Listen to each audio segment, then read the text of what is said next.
कई दिनों से एक आदमी के दांतों में दर्द हो रहा था। जब जब उसको तेज दर्द होता था तब वो मेडिकल स्टोर पर जाता था, वहां से एक गोली लेता था और गोली लेने के बाद आराम से लेट जाया करता था। ऐसे करते करते कई दिन बीत जाते हैं। उसकी पत्नी कहती है कि आखिरकार कब तक तुम यूं ही दवा लेते रहोगे, जबकि तुम्हारे पड़ोस में इतना बड़ा डॉक्टर है जिसका नाम पूरे जिले में है, तुम वहां से दवा क्यों नहीं लेते हो। वो आदमी कहता है कि मेरा पड़ोसी जरूर है, लेकिन मेरी उससे कभी बनती नहीं है, ना कभी दुआ सलाम होती है। मेरा तो मन है नहीं, मैं तो वहां जाऊंगा नहीं। आखिरकार पत्नी समझाती है कि तुम्हारी ईगो ज्यादा है या तुम्हारा शरीर ज्यादा है, इसलिए शरीर को दिखाइए, अपने दांतों को दिखाइए, इलाज कराइए। बढ़िया डॉक्टर है, फीस लेंगे दे देना, चुपचाप जाकर अपना काम करो। पत्नी जब उस अपने पति को डांट फटकार कर उस डॉक्टर के पास भेजती है, तो डॉक्टर के पास जाने के बाद सबसे पहले रिसेप्शन पर वो अपने नंबर लिखवाता है, पर्ची लगवाता है, और उसके बाद फिर उसका जब नंबर आता है तो डॉक्टर साहब उस पर्ची को देखने के बाद हैरान हो जाते हैं। वो कहते हैं कि भाई तुम हमारे पड़ोसी हो, आप सीधे भी आ सकते थे, मैं आपका वैसे ही इलाज कर देता, आपको पर्ची लगवाने की कोई जरूरत नहीं थी। ये बात सुनने के बाद उस पड़ोसी को बड़ा अजीब लगता है कि डॉक्टर साहब के बारे में तो कुछ अलग ही सुना था, यहां देखा तो कुछ अलग ही तरह के डॉक्टर हैं। आखिरकार इलाज शुरू हो जाता है और डॉक्टर साहब उसका बड़े अच्छे से इलाज करते हैं, और इलाज करने के बाद जो भी फीस बनती है उसका कोई पैसा नहीं लिया था। और जब नंबर लिखवाया गया था, जो पहले शुरुआत में पैसे दिए थे, डॉक्टर साहब वो भी वापस कर देते हैं, ये कहते हुए कि भाई तुम हमारे पड़ोसी हो, और वैसे भी पड़ोसी का रिश्ता रिश्तेदारों से और खून के रिश्तों से कहीं ज्यादा बढ़कर होता है। जब कभी आदमी परेशानी में होता है तो अपने पड़ोसी को याद करता है। ये बात सुनने के बाद पड़ोसी को बहुत अच्छा लगता है। पड़ोसी कहता है कि आप तो वाकई बहुत अच्छे इंसान हैं डॉक्टर साहब, अगर कभी भविष्य में हमारी जरूरत पड़े तो आप हमें भी याद कर लेना। वो कहते हैं कोई दिक्कत नहीं, पड़ोसी ही पड़ोसी के काम आता है। अब कुछ वक्त बीत जाता है, डॉक्टर साहब उस पड़ोसी से कहते हैं कि यार मुझे तुम्हारी एक हेल्प चाहिए। वो पूछता है बताइए क्या हेल्प करनी है। कहता है कि एक कत्ल करना है। डॉक्टर साहब ने कत्ल करने की जब पड़ोसी से बात कही तो डॉक्टर साहब से उस पड़ोसी ने कहा कि कैसी बात कर रहे हो, तुम्हारे लिए एक नहीं मैं कई कत्ल कर दूंगा। और वाकई कत्ल कर दिया जाता है, वो भी भयानक रूप में। जब कत्ल का खुलासा होता है तो पूरे प्रदेश भर में ही नहीं, पूरे देश भर में सोशल मीडिया के माध्यम से यह पता चल जाता है कि वाकई डॉक्टर से जो उसने दोस्ती निभाई वो वाकई बहुत खतरनाक थी। लेकिन जो कत्ल होता है वो रिश्तों को शर्मसार कर देने वाला ऐसा कत्ल होता है जिसकी गूंज आज चारों तरफ फैल रही है। आज की इस कहानी के माध्यम से ये जानने की समझने की कोशिश करते हैं कि क्या है वो पूरा मामला। आदाब, नमस्कार, सत श्री अकाल। मैं उस्मान सैफी। आज की जो सच्ची घटना मैं आपको सुनाने जा रहा हूं, ये सच्ची घटना है कर्नाटक प्रदेश का जिला है तुमकुरु, और तुमकुरु जिले में ही एक थाना लगता है कोराटागेरे। कोराटागेरे थाना क्षेत्र का गांव है जिसका नाम है कोलाला।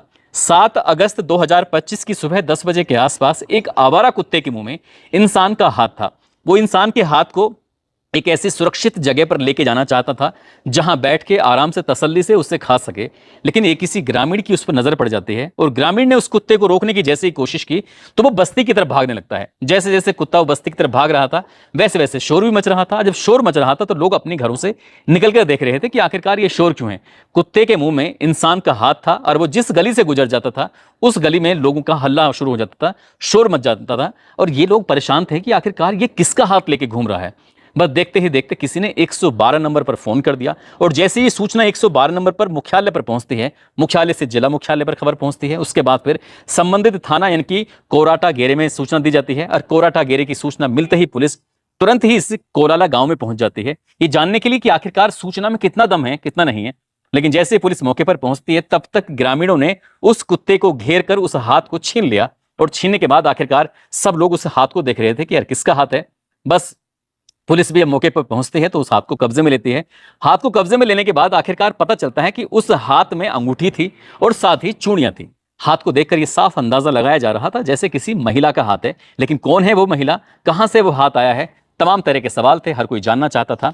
आखिरकार बात जिले के एसपी तक पहुंच जाती है। एसपी ने कई डीएसपी, इंस्पेक्टर, सब इंस्पेक्टर को मिलाने के बाद कई सारी टीम गठित कर दी और कहा कि जितनी जल्दी हो सके इस मामले की तह तक जाया जाए और यह पता किया जाए कि आखिरकार पूरा माजरा क्या है।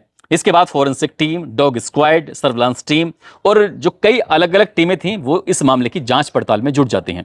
इसके बाद जब डॉग स्क्वाड की मदद से उस कुत्ते के मुंह में जो हाथ था जब उसको सुंघवाया जाता है तो उसने फिर अब कुत्ते ने दौड़ना शुरू कर दिया।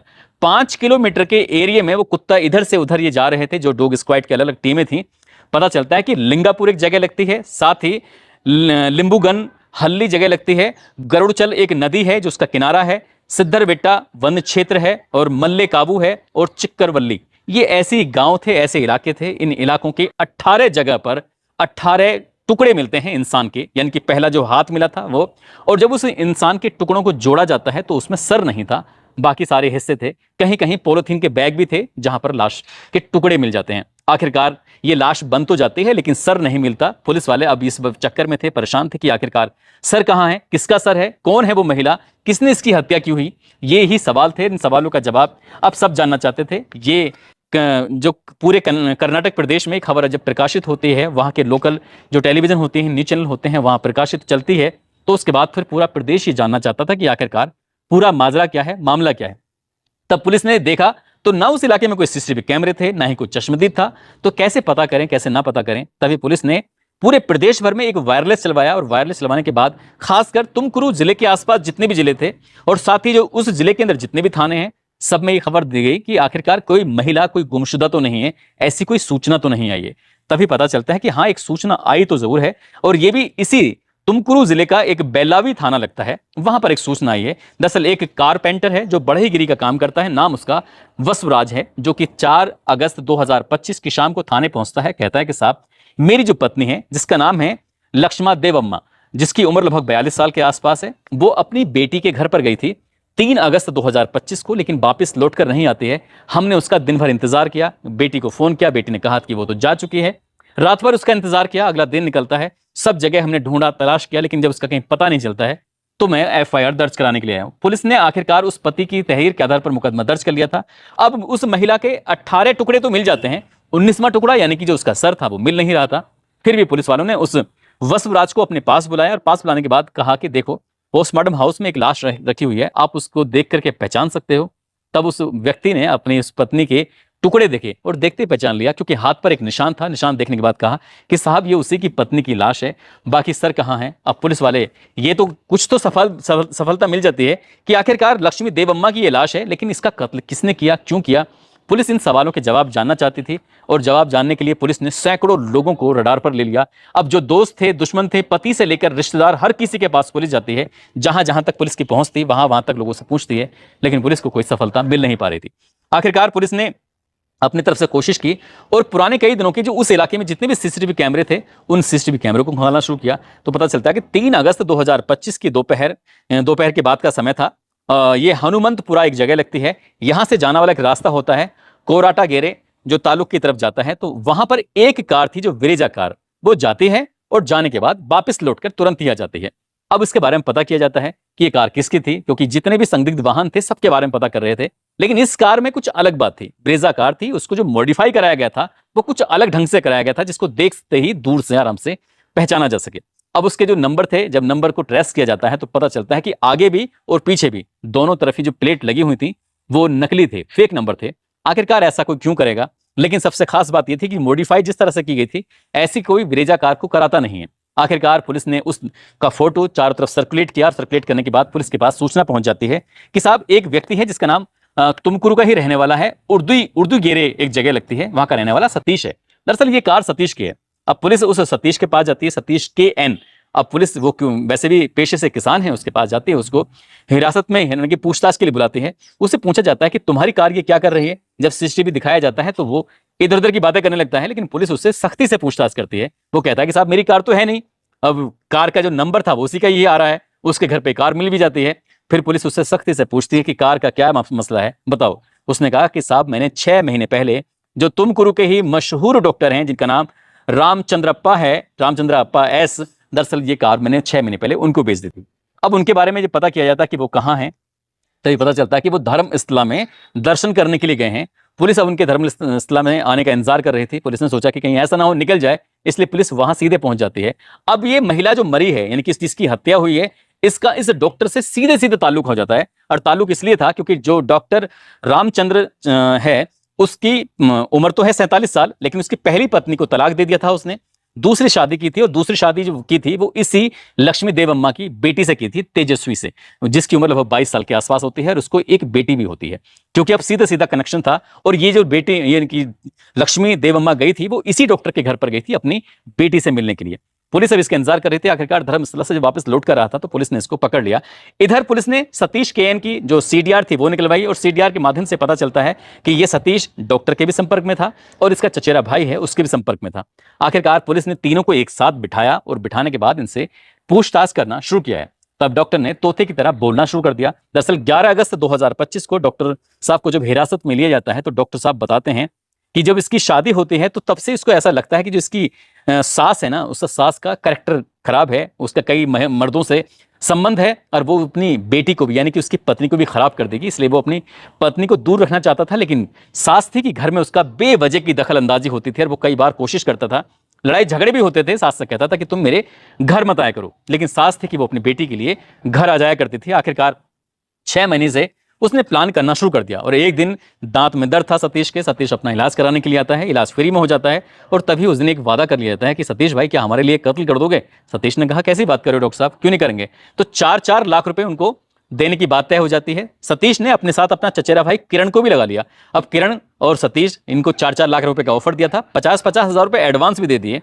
अब ये तारीख तय हो जाती है, यानी कि 3 अगस्त 2025 को जैसे ही लक्ष्मी देव अम्मा अपनी बेटी से मिलने तेजस्वी से घर आती हैं, घर मिलने के बाद 1 आध घंटे रुकती हैं, जब जाने लगती हैं तभी डॉक्टर साहब कहते हैं कि अगर तुम्हें कोई एतराज ना हो तो तुम्हारे घर तक वेला मैं छोड़ दूं। तो वेला भी छोड़ने वाली बात आती है तो वो एकदम तैयार हो जाती है कि अरे ठीक है, गाड़ी में बैठ के जाएंगे, कोई दिक्कत नहीं है।